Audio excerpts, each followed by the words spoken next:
الحمدللہ حمدا کثیرا طیبا مبارکا فی۔ Lecture number 7۔ ہر قسم کی حمد و ثنا اللہ خالق و ارض و سما کے لیے، جس نے قرآن مجید فرقان حمید جیسی عظیم کتاب ہمیں عطا کی۔ حضرات و سامعین، آج ہم آپ کے سامنے سورۃ النساء کی فضیلت بیان کریں گے۔ دعا ہے کہ اللہ رب العالمین ہمیں کما حق کو ہو قرآن و حدیث کی روشنی میں بیان کرنے کی توفیق عطا فرمائے۔ سورۃ النساء قرآن مجید فرقان حمید کی وہ عظیم سورت ہے جو سورۃ آل عمران کے بعد شروع ہوتی ہے۔ اس کا چوتھا نمبر ہے۔ سورۃ آل عمران کے بعد یہ سٹارٹ ہو جاتی ہے، اس کی ابتدا ہو جاتی ہے، اور یہ مدنی سورت ہے۔ مدینہ المنورہ میں یہ سورت نازل ہوئی، اور اس سورت کی آیات 176 اس کی آیات ہیں، اور اس کے کلمات 3045 اس کے کلمات ہیں، اور اس عظیم سورت کے حروف 1,06,030 اس کے حروف ہیں۔ اور اس سورت کو سورۃ النساء کیوں کہتے ہیں؟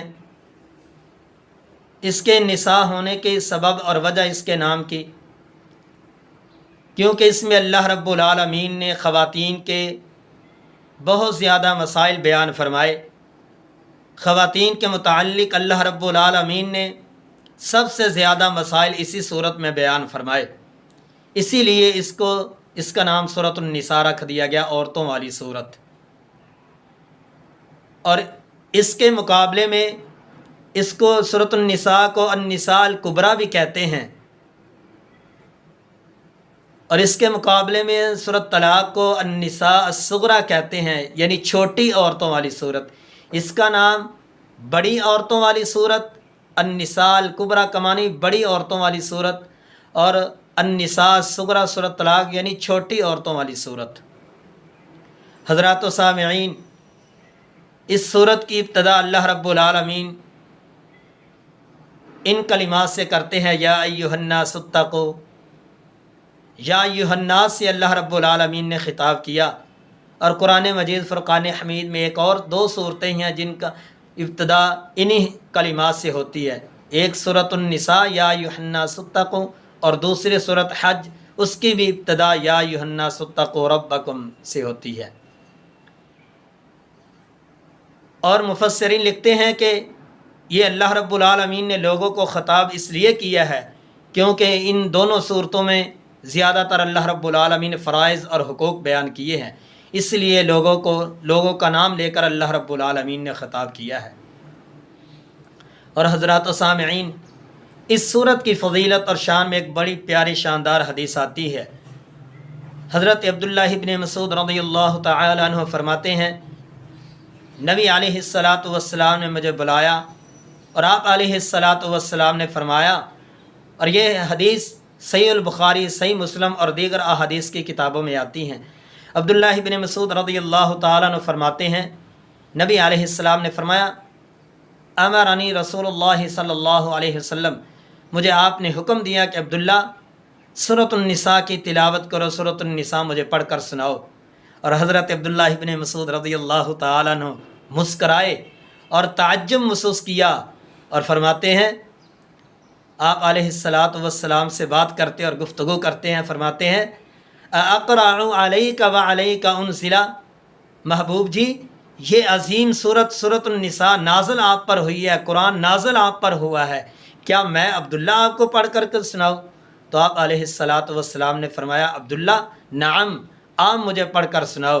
تو حضرت عبداللہ ابن مسعود فرماتے ہیں، فقرأت علیہ سورۃ النساء، میں نے سورۃ النساء کی تلاوت کرنا شروع کر دی، میں پڑھتا جا رہا ہوں، پڑھتا جا رہا ہوں خوبصورت آواز کے ساتھ۔ حضرت عبداللہ ابن مسعود رضی اللہ تعالیٰ عنہ فرماتے ہیں، فبلغت، جب میں اس آیت پر پہنچا، ان کلمات پر پہنچا، فکیف اذا جئنا من کل امۃ بشہید وجئنا بک علی ہؤلاء شہیدا۔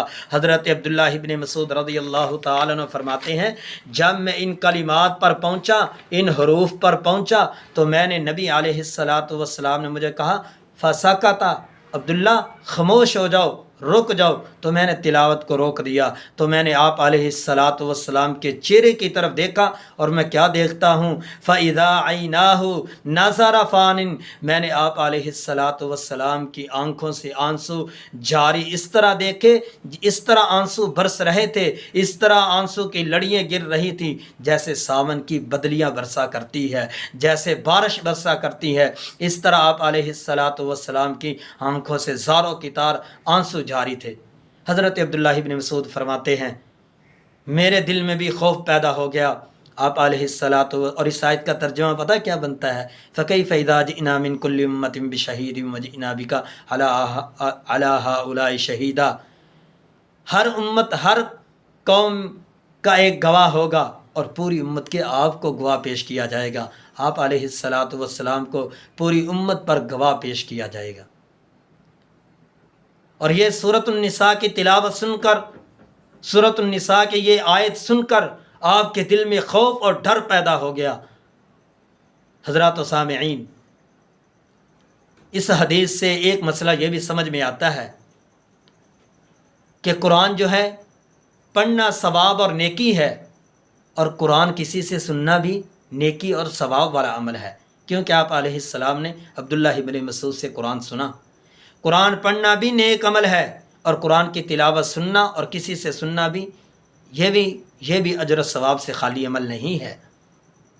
اور اس حدیث سے ایک مسئلہ یہ بھی سمجھ میں آتا ہے کہ قرآن و حدیث کو سمجھ کر قرآن کو پڑھنا چاہیے، ترجمے کے ساتھ اور تفسیر کے ساتھ پڑھنا چاہیے، تاکہ ہمیں پتہ چلے کہ قرآن مجید اور فرقان حمید ہمیں کیا کیا پیغام دیتا ہے، ہمیں کن کن لوازمات سے روکتا ہے، کن کن چیزوں سے روکتا ہے، اور کن کن کاموں کے کرنے کا حکم دیتا ہے۔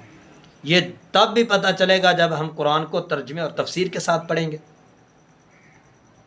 اور جب قرآن کی تلاوت ہو رہی ہو، ایک مسئلہ یہ بھی اس حدیث سے سمجھ میں آتا ہے کہ قرآن کو خاموشی کے ساتھ سننا چاہیے، اطمینان کے ساتھ سننا چاہیے۔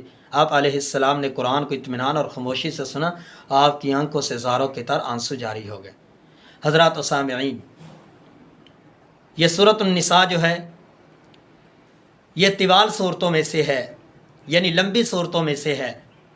صحیح مسند احمد کے اندر حدیث موجود ہے، آپ علیہ الصلاۃ والسلام نے فرمایا کہ مجھے جو ہے تورات جو ہے مجھے 7 لمبی صورتوں کے ساتھ فضیلت دی گئی۔ نبی علیہ الصلاۃ والسلام نے فرمایا تورات کی جگہ پر مجھے طوال یعنی 7 لمبی صورتیں دی گئی، اور انجیل کی جگہ پر آپ علیہ الصلاۃ والسلام نے فرمایا 100 آیات والی مجھے صورتیں دی گئی، اور زبور کی جگہ پر آپ علیہ السلام نے فرمایا زبور کے بدلے میں نبی علیہ الصلاۃ والسلام نے فرمایا مجھے مثانی صورتیں دی گئی۔ حضرات محترم، مثانی صورتیں، یہ طوال صورتیں، یہ کیا ہے؟ یہ بھی آپ علیہ الصلاۃ والسلام نے مسئلہ سمجھایا۔ نبی علیہ السلام نے فرمایا 7 طوال جو صورتیں ہیں، یہ 7 طوال کے اندر سورۃ النساء بھی آتی ہے، سورۃ بقرہ سے یہ شروع ہوتی ہے۔ 7 طوال صورتیں جو ہیں یہ البقرہ سے شروع ہوتی ہے اور توبہ تک ختم ہوتی ہے، اور المعین صورتیں یہ سورۃ یونس سے شروع ہوتی ہیں اور سورۃ حجرات پر ان کا اختتام ہوتا ہے، اور مثانی صورتیں نبی علیہ الصلاۃ والسلام نے فرمایا یہ حجرات سے شروع ہوتی ہے اور سورۃ ناس پر اس کا اختتام ہوتا ہے۔ نبی علیہ السلام نے فرمایا طوال صورتوں کے ساتھ مجھے فضیلت دی گئی، تورات کی جگہ پر مجھے طوال صورتیں دی گئی، انجیل کی جگہ پر مجھے 100 آیات والی صورتیں دی گئی، زبور کی جگہ پر مجھے مثانی صورتیں دی گئی۔ اور حضرات و سامعین، سیدہ عائشہ رضی اللہ تعالیٰ عنہ سے حدیث ہے، عائشہ فرماتی ہیں کہ جو یہ طوال صورتیں 7 ابتدائی صورتیں سیکھ لے، ان میں سورۃ النساء بھی آتی ہے، ان 7 صورتوں کو سیکھ لے، عائشہ رضی اللہ تعالیٰ عنہ فرماتی ہے وہ بہت بڑا عالم بن جاتا ہے۔ اور اسی طرح ایک اور حدیث ہے، نبی علیہ الصلاۃ والسلام نے فرمایا کہ جو بندہ ان طوال صورتوں کو سیکھ لیتا ہے، سمجھ لیتا ہے، ان کے مطابق اپنی زندگی کو ڈھال لیتا ہے، نبی علیہ الصلاۃ والسلام نے فرمایا یہ صورتیں اس کے حق میں سفارش بھی کریں گی۔ اور حضرت عمر رضی اللہ تعالیٰ عنہ کا قول ہے، حضرت عمر رضی اللہ تعالیٰ عنہ فرماتے ہیں کہ جو سورۃ النساء کو سیکھ لے، یہ سورۃ النساء بھی طویل صورتوں میں سے ہے، سورۃ النساء کو سیکھ لے، حضرت عمر رضی اللہ تعالیٰ نے فرماتے اس نے بہت بڑی حکمت کو سیکھ لیا ہے، اس نے بہت بڑی حکمت اور دانائی کو سمیٹ لیا ہے۔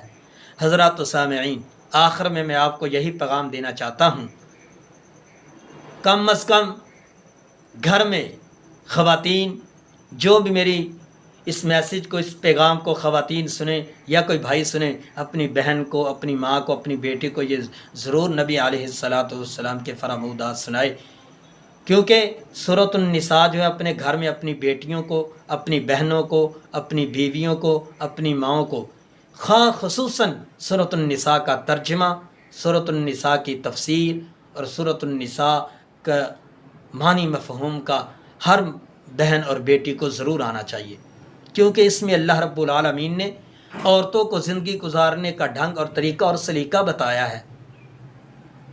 دعا ہے کہ اللہ تعالی ہمیں قرآن و حدیث کے مطابق زندگی گزارنے کی توفیق عطا فرمائے۔ وما توفیقی الا باللہ۔